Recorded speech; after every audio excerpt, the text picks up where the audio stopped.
यहाँ पर हमें लैम्डा 1, लैम्डा 2 और लैम्डा 3 ऐसे ही and so on up to lambda n ये आइगन वैल्यूज हैं मैट्रिक्स ए के, यानी कि जो आइगन वैल्यूज हैं ये जीरो और नॉन जीरो दोनों का ही कॉम्बिनेशन हो सकती हैं।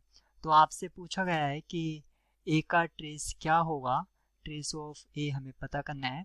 तो सभी आइगन वैल्यूज का सम यानी कि lambda 1 plus lambda 2 and so on up to lambda n, इस तरह से हमें ट्रेस मिलेगा। और इस मैट्रिक्स का मान लीजिए आपसे डिटरमिनेंट पूछ लिया जाता तो वो होता lambda 1 into lambda 2 and so on up to lambda n।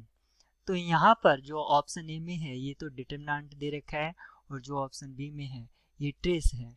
लेकिन जो ऑप्शन सी में है, मान लीजिए कोई आइगन वैल्यूज जीरो ना हो, यानी कि no eigen value is zero, otherwise inverse exist नहीं करेगा, यानी कि जो ए इनवर्स के आइगन वैल्यूज होंगी वो होंगी lambda 1, lambda 2, lambda 3 and sorry 1 upon lambda 1, 1 upon lambda 2, 1 upon lambda 3 and so on up to 1 upon lambda n।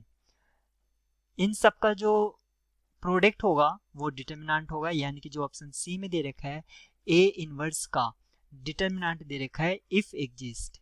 If exist अगर ऐसा होता है यानी कि no eigen value is zero, तब यहाँ पर ए इनवर्स का ये डिटरमिनेंट होगा।